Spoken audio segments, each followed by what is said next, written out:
Hello, everyone, and welcome. I am Zoe, a member of the ICCT communications team. Thank you so much for attending today's webinar.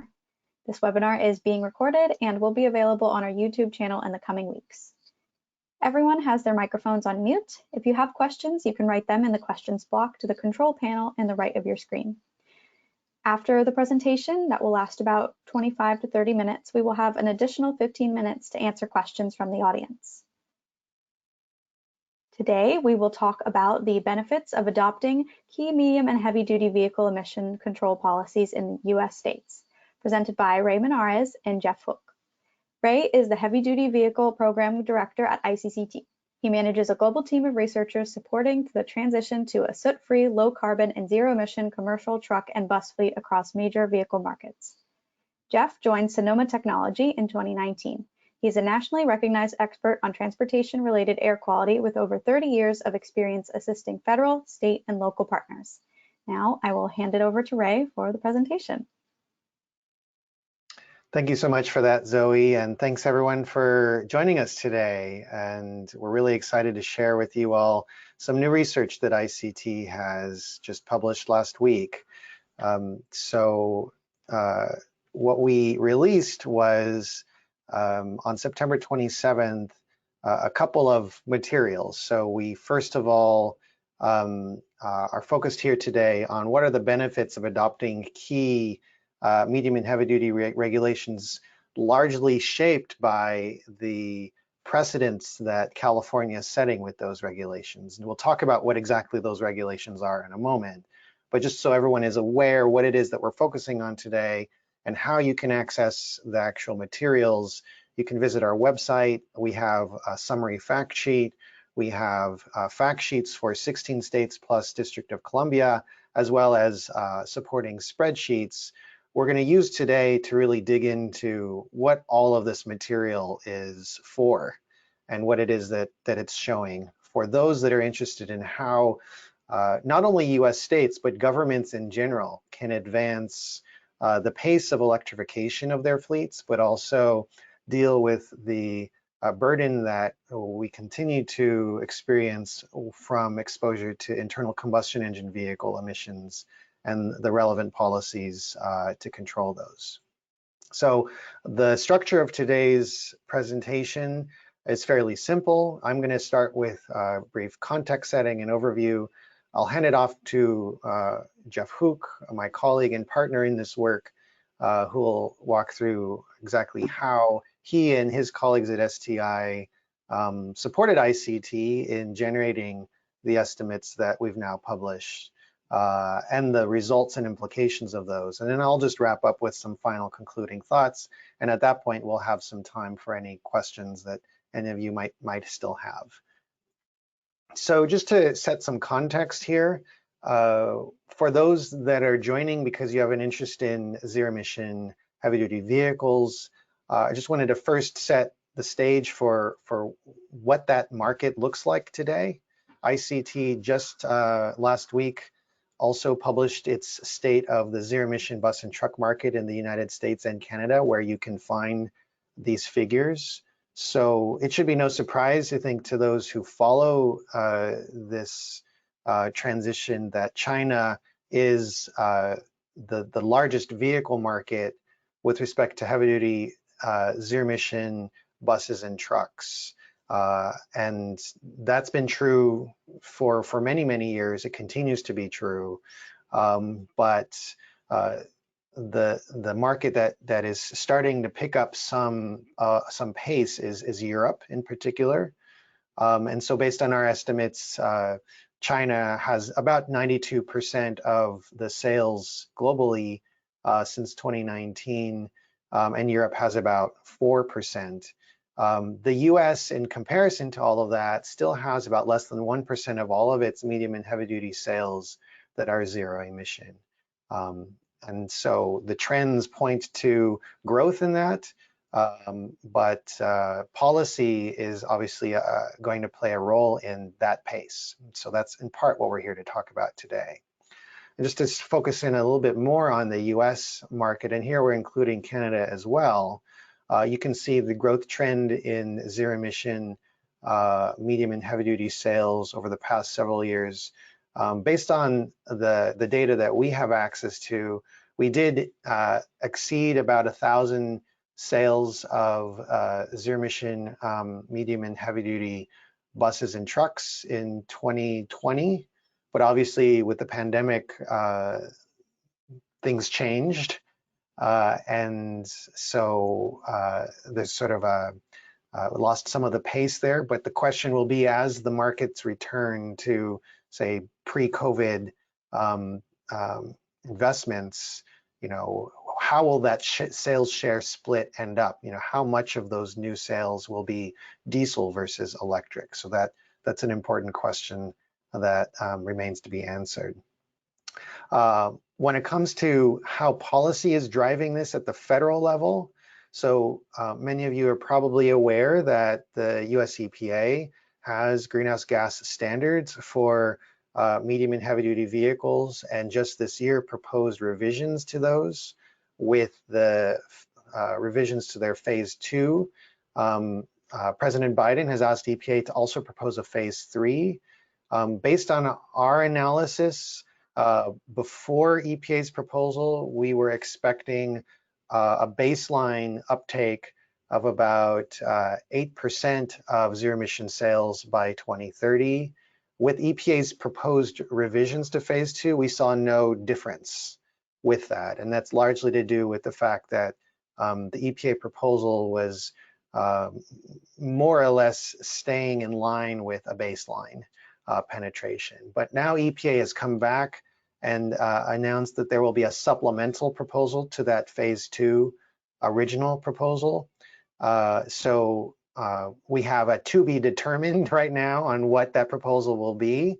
There's also an important question that I think, well, that certainly ICT is digging into, to understand how does the adoption by Congress of the Inflation Reduction Act, with the incentives that it's brought forward for the purchase and other investments in zero-emission commercial vehicles, what effect will that have on the underlying baseline that EPA will be dealing with? So those reflect evolutions, really very, very recent evolutions in federal policy making, which sets the stage for state policy making, obviously.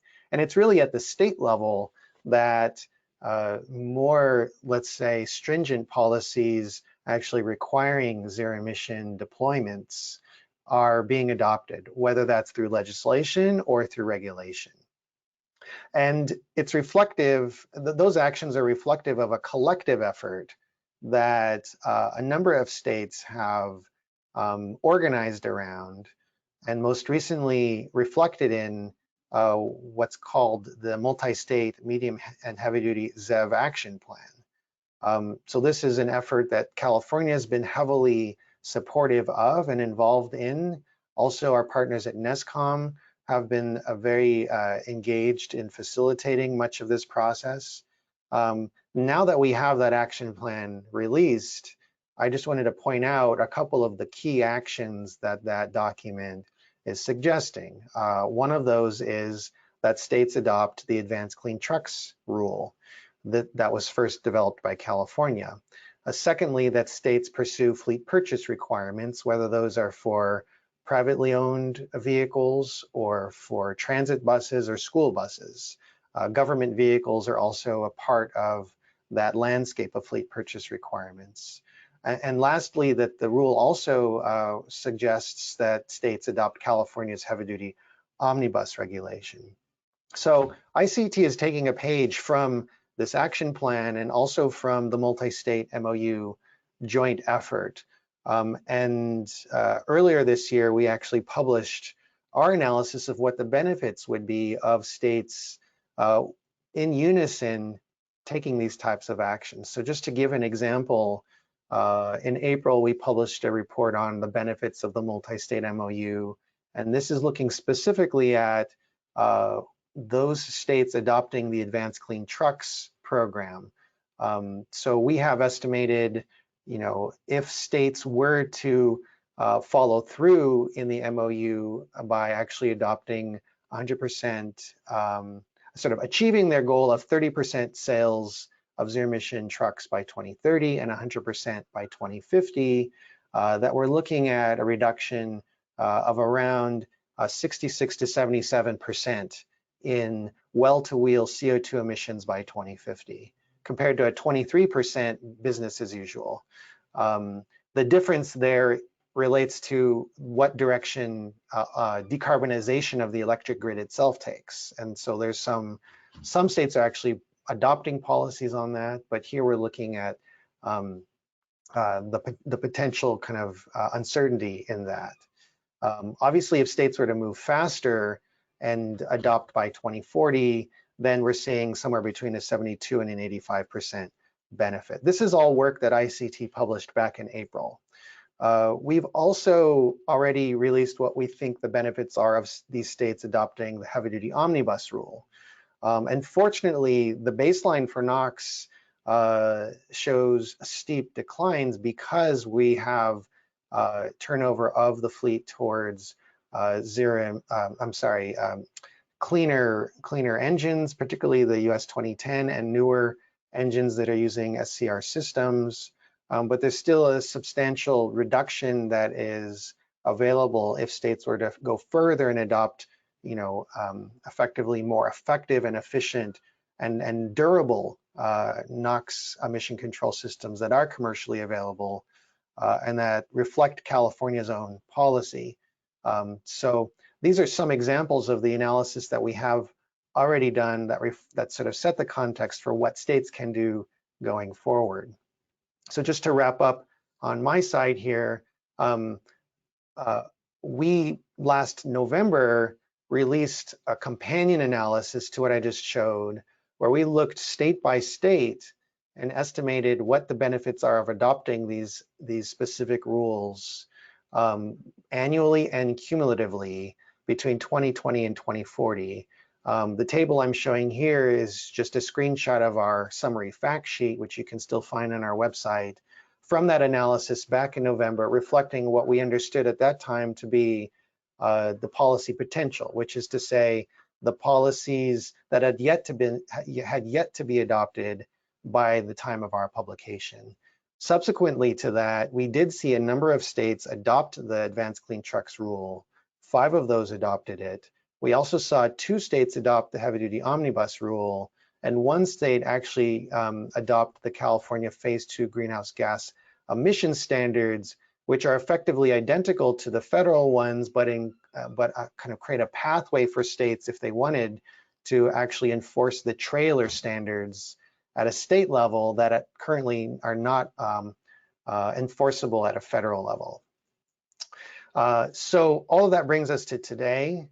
And what we're here to present today is an update to that November analysis. So this is our update to, again, the estimates of NOx, PM, and well-to-wheel CO2 on an annual and cumulative basis from 2020 to 2050, reflecting this list of policies. So for states that have already adopted the Advanced Clean Trucks rule, we're assuming that is in their baseline. So that actually is not reflected in our summary spreadsheets or in our scenarios as potential. It's already assumed to be in the baseline. But for states that have not adopted the Advanced Clean Trucks rule, we are reflecting that in this table and in the mitigation potential that's still available. The same is true for the omnibus rule. And what's new for us this year is the incorporation of, for the first time, a scenario where we're looking at what the benefits would be of states adopting a 100% zero-emission truck sales requirement. And we focused specifically on 2040. As sort of like an additional point here, we did, for just 2 states, New York and Vermont, actually include a GHG Phase 2 benefits analysis, but only for those states and not for others. Okay, I'm going to stop there. Now we're going to pause and transition to Jeff Hauk, who is going to help walk us through exactly how we did our benefits analysis, what is so new this year, and then I'll come back with some final thoughts. So with that, Jeff, I'll hand it off to you. I'm controlling the slides, so you just tell me when to advance to the next one. All right, thanks, Ray, and hello, everybody. Next slide. To analyze the effect of these California programs in other states, we started by using EPA's MOVES model to estimate baseline emissions in those states. We used the MOVES 3 model, which is the most recent version. This is a nationwide regulatory model for air quality analysis in each of the states except for California, which has its own model. The MOVES 3 model doesn't allow direct modeling of electric heavy-duty vehicles. It does allow modeling of electric light-duty vehicles, but not heavy-duty classes. So we chose to run the MOVES model as is, and then apply post-processing adjustments to account for the benefits of electric vehicles and the Omnibus program. Next slide. We set up MOVES to run at the county scale, which is the way it's used for regulatory purposes. We modeled the representative counties in each state that are modeled as part of EPA's triennial national emission inventory process. To develop the NEI, the states don't model every single county in their state. They model representative counties that capture the variation in emissions across state. And then apportionment factors are used to grow the emissions from those individual counties up to a statewide level. So we use that same general approach. Next slide. For input data, we use the input data from the NEI as a starting point. When the NEI is developed, each state assembles inputs for EPA to use in modeling their counties, things like the fuels, the vehicle age distribution, vehicle miles traveled, meteorology, and so on. We started with that same NEI data from the 2017 NEI. Some states provided us updated data, such as new VMT projections or vehicle population projections, so we used those. We used default growth rates to project VMT and vehicle population from 2017 out to our future analysis years, unless the states provided us growth rates they wanted us to use. And we modeled 3 discrete calendar years, 2020, 2030, and 2050. To estimate emissions in interim years, we ran MOVES with all national defaults for each state, not to use those emissions directly, but just to estimate the trend between the years that we did explicitly model. Next slide. So once we had baseline MOVES output for each state, we applied adjustment factors to that output to account for these 3 programs. For the ACT program, we took CARB's projections of EV market penetration and mapped those to the MOVES vehicle types. California uses a slightly different grouping of vehicle types in its emissions model, so we mapped their projections to the MOVES vehicle types and then reduced the MOVES emissions proportionally to account for the presence of increasing fractions of ZEVs in the fleet. For the greenhouse gas phase 2 trailers, we had to make an adjustment to the MOVES model to actually increase emissions because MOVES assumes that that program is being implemented when it's not currently being implemented. So ICCT developed adjustment factors for us to use to increase emissions for carbon in MOVES to account for the lack of implementation of that program. And then for the low NOx omnibus program, CARB developed before and after emission inventories. And we used those same emission inventories to estimate the % reductions and then applied those % reductions to the MOVES results for the other states. Next slide. These are the MOVES regulatory classes or weight classes that are affected by our analysis. Everything from class 41 trucks that are less than 14,000 pounds to class 47 trucks that are above 33,000 pounds. For the state of New York, we also looked at urban transit buses because they have a number of state programs to electrify their transit bus fleet. That was the only state where we looked at transit buses. Next slide. These are how these programs apply to the different vehicle classes in the MOVES model. The greenhouse gas phase 2 trailer provisions apply to MOVES classes 46 and 47 because those are the classes that include combination vehicles. The effect of that is an increase in carbon emissions. The ACT program applies to all the classes but transit buses. and it affects all emissions, decreases. And then the Omnibus program affects these 3 heavy-duty classes, and it only affects NOx emissions. Next slide. For the ACT program, we also looked at upstream emissions, emissions from the grid, from EV charging, and emissions decreases from refineries due to the lower demand for petroleum fuels. For that, we used emissions factors from DOE's GREET model. We used 2020 baseline GREET emission factors, and then projected the grid emissions out into the future for each state using projections of renewable energy growth in those states. Next slide. For the ACT program, we also looked at a couple of different sub-scenarios. One is labeled ACT EVs, and the other is labeled all EVs. For the ACT EVs scenario, we modeled that exactly as CARB did. CARB starts with the mandatory sales fractions under the ACT program, but then they make a number of adjustments to account for fleet behavior. First, CARB assumes that a large fraction of ZEVs will be produced not to meet the ACT requirements, but the pre-existing greenhouse gas phase 2 requirements. That's roughly 20% of the heavy-duty market. So for example, if for a given vehicle class in a given calendar year, if the mandated sales fraction for ZEVs is 50%, CARB assumes that 20% of those would have been produced anyway to meet greenhouse gas phase 2 programs, and only 30% would be an incremental increase under the ACT program. CARB also uses fleet data to capture elements of fleet behavior, like vehicles that are purchased out of state and then registered in California, which wouldn't be subject to the program. CARB also makes adjustments for vehicles migrating out of state over time. The lighter vehicle classes, they estimate that up to 22.5% of those vehicles will migrate out of state and no longer produce a benefit in California. For the heavy combination trucks, it's close to 66%, or 2/3 of those vehicles would migrate out of state and no longer have benefits in California.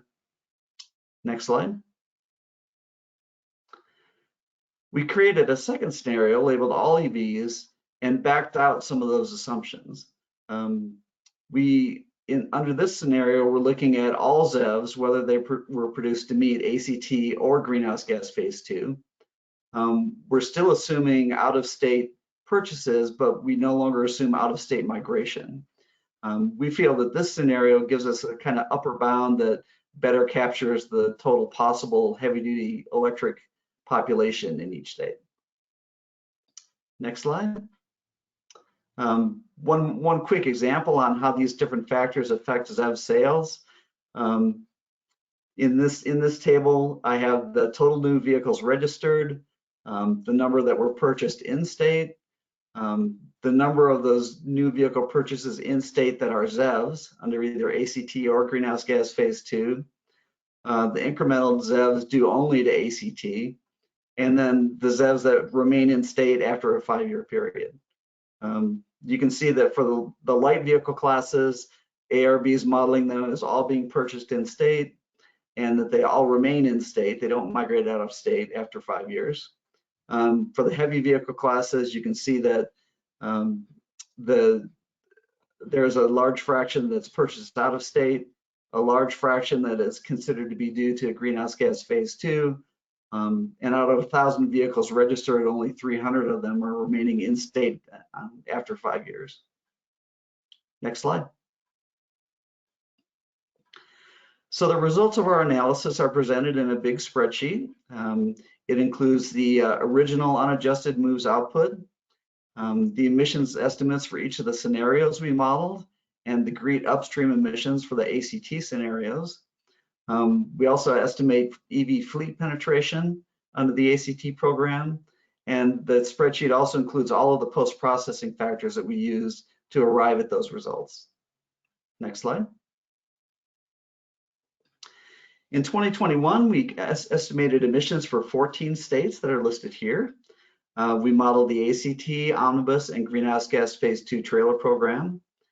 We calculated NOx, PM 2.5, and carbon dioxide equivalent emissions by year, ZEV sales, population, and VMT by year, and then the cumulative change in emissions between 2020 and 2050.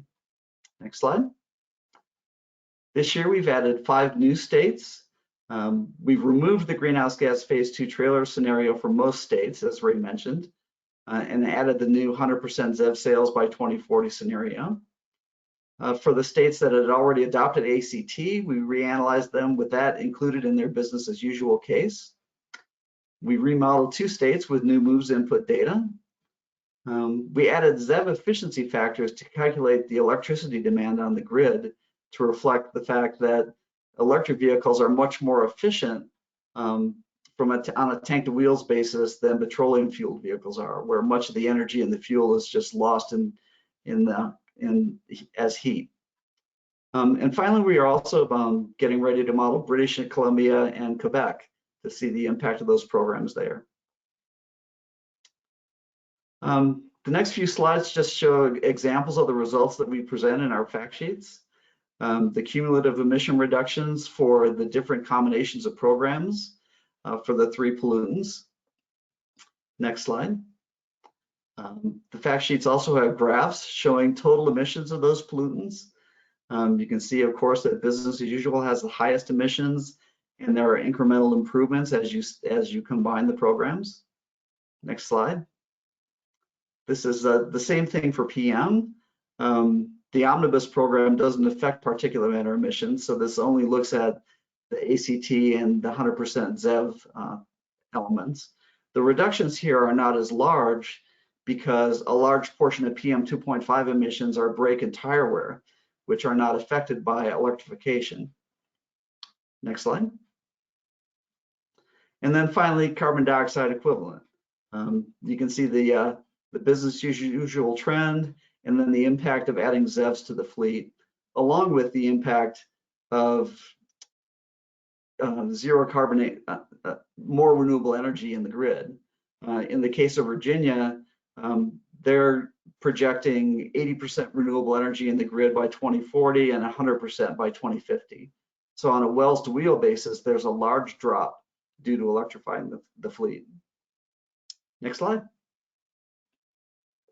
We also estimate population. Here you can see the decrease in internal combustion vehicles over time and the increase in ZEVs over time. In the right with the total population, you'll notice a slight decrease in total heavy-duty population in 2030 before it begins to increase. This is actually output from the MOVES model.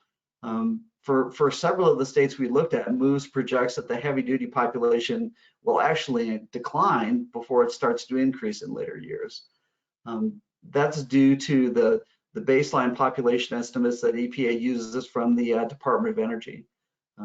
We couldn't find an explanation for why the Department of Energy believes that trend is occurring, but you can see it here. Next slide. Finally, we saw differences between states, and there are a number of reasons for that, including VMT and vehicle population growth rates. Fast-growing states will show a much larger magnitude of reduction than slow-growing states. The same is true with differing vehicle age distributions in states, which affect the rate of fleet turnover and ZEV uptake. The relative population of different heavy-duty vehicle types affects the results. And as I mentioned earlier, the renewable energy policies affect well-to-wheel carbon projections. Next slide. All right, Ray, I'll turn it back over to you. Okay, thanks and great job, Jeff. I'll just take us home here with some final thoughts. You know, much of what motivates this discussion today is what some call the climate imperative, which is to say the need to transition away from fossil-based fuels towards a wholesale renewable energy. And so we at the ICT have been doing a lot of thinking and also publishing a bit on, well, what does this mean for heavy duty vehicles? You know, at what pace specifically is it necessary not only to change to renewable energy, but also to change to zero emission powertrains because of their energy efficiency and also the fact that they eliminate exposure to outdoor air pollution from vehicles. And so we've said that for the, let's say, advanced economies primarily, and that would include the United States, the goal for heavy-duty vehicles should be to achieve at least 45% share of zero-emission sales in the year 2030, and 100% no later than 2040. That sort of reflects an average for the United States, let's say. There are actually many governments that are taking this to heart and moving to set such commitments. And I apologize, this is probably not a great illustration of those commitments given the text, but let's sort of like use this to make the point that there are many primarily European countries that have committed to the goal of 100% zero emission heavy duty sales in 2040. There are others in emerging economies. Chile is one example that has been setting goals for 100% sales of light duty vehicles, heavy duty trucks, off-road commercial equipment, and transit buses. Chile is an example of a country that is very well aligned, in fact, with what California has set forward for itself. And so when we look at the US in this international context, we find that there is no stated ambition of the US government to transition to a 100% zero emission truck fleet. There, however, are actions that states are taking. And so that's where states are really leading the transition here in this country. And we're seeing more and more proposals coming forward. But at the end of the day, you know, federal policy is what will deliver a national transition. And so states are obviously setting the stage for that. Another set of actors that are setting the stage are the manufacturers themselves. And, you know, we've been closely following the goals and the commitment statements that many manufacturers that have significant market share in the United States have been putting forward, many of whom, like Navistar and even Volvo, have been highlighting a 50% goal of zero emission sales by 2030, whether that's specific to the US or globally. All of these manufacturers have a 100% zero emission, let's say zero CO2 emission target, which would probably in practice allow still for combustion engines to be sold.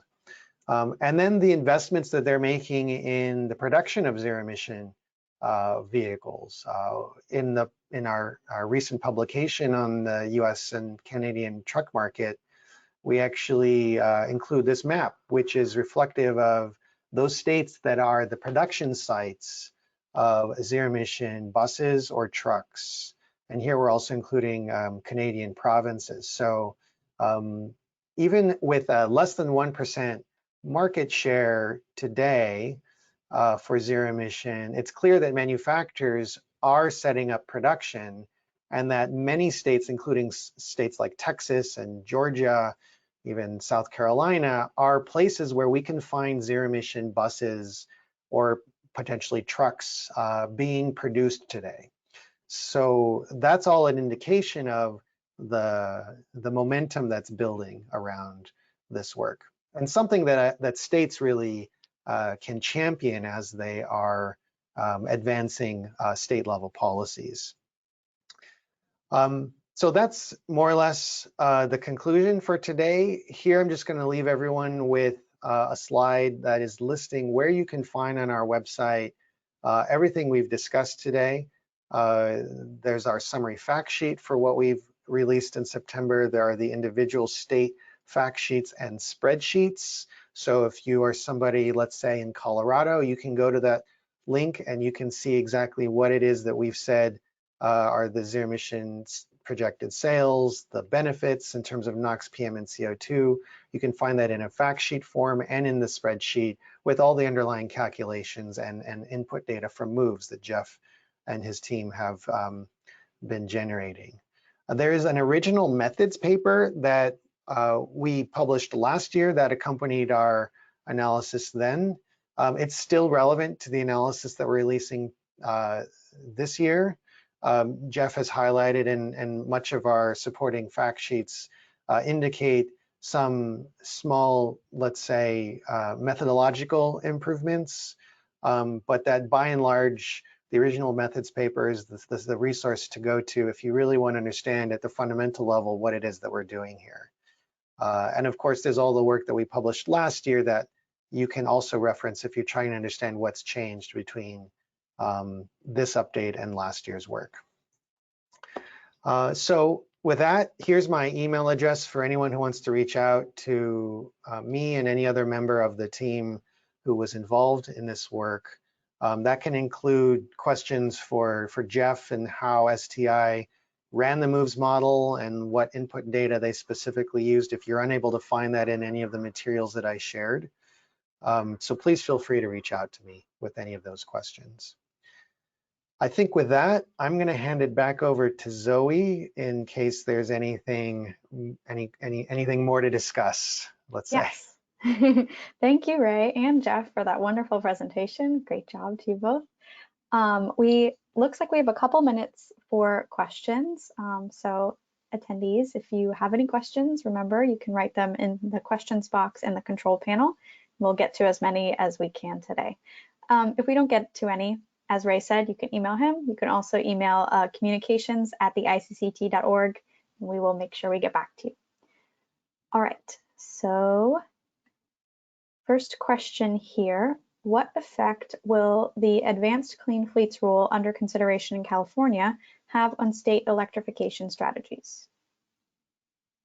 Great question, Zoe. And the Advanced Clean Fleets rule is an example of a policy that we didn't analyze in this update. And so for those who aren't familiar, California is in the process right now, and specifically the staff of the Air Resources Board, in developing and bringing forward for consideration a requirement that would include, for example, a 100% sales requirement in 2040, but also, which is something we did model in our work here, but it included other elements as well that we didn't capture. So one example of that would be a requirement that drayage trucks, for example, transition to zero-emission operations via registration within a state drayage registry.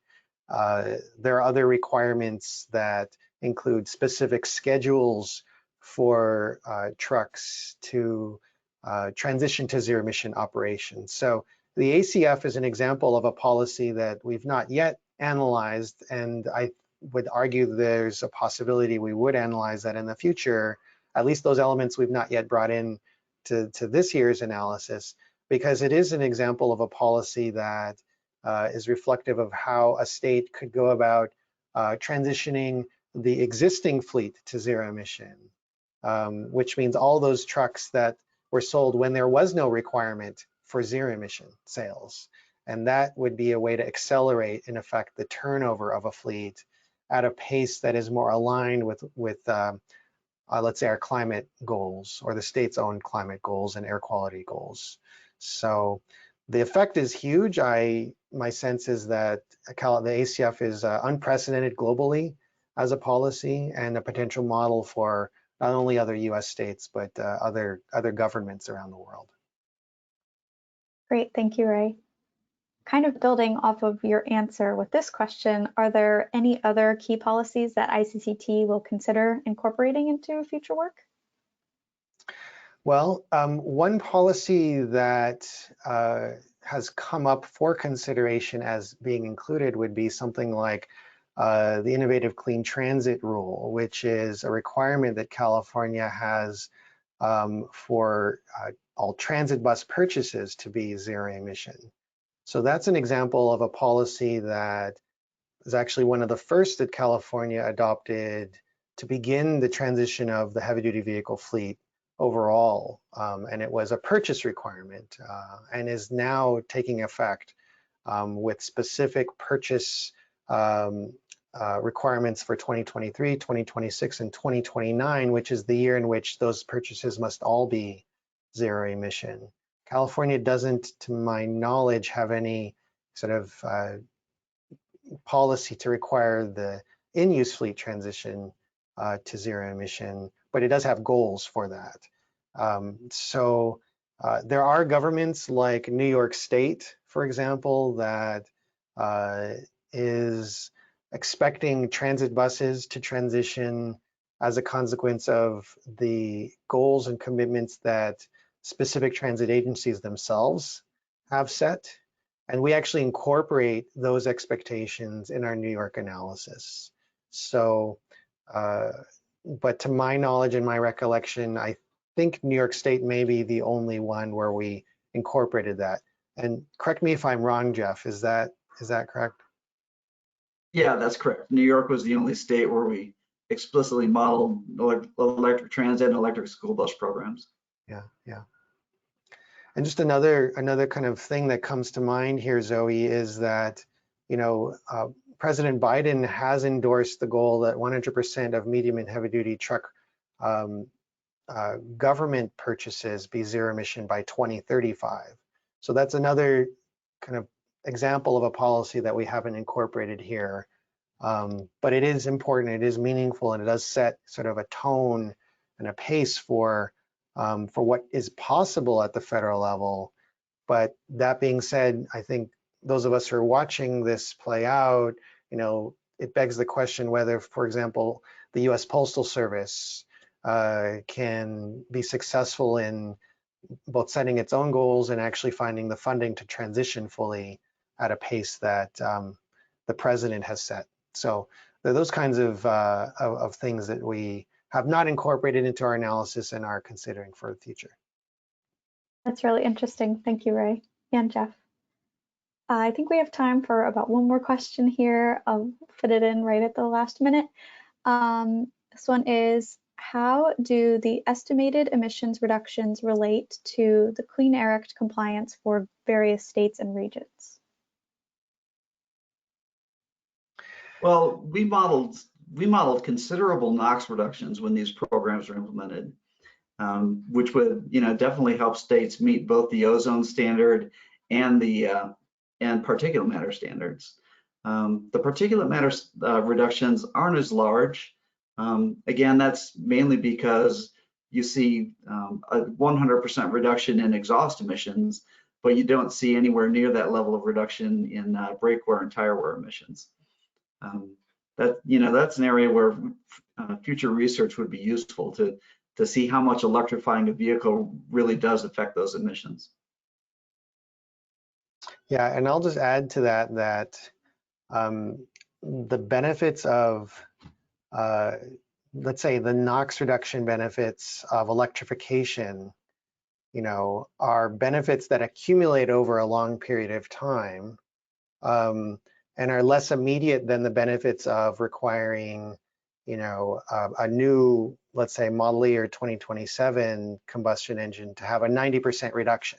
So that's the difference between, the benefits of including a policy like Heavy-Duty Omnibus for its NOx benefits versus the benefits of waiting for electrification to basically play itself out and deliver NOx benefits.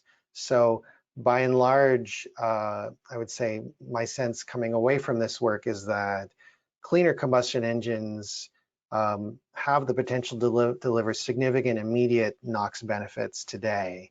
And is a reason why we include that here, because they are substantial. Absolutely. Thank you both. That was a very helpful answer. I think we have run out of time for questions, but if we did not get to your question, we will try to get back to you via email, and thank you for attending today. Remember to follow us at ICCT. Thanks again, and we hope to see you soon.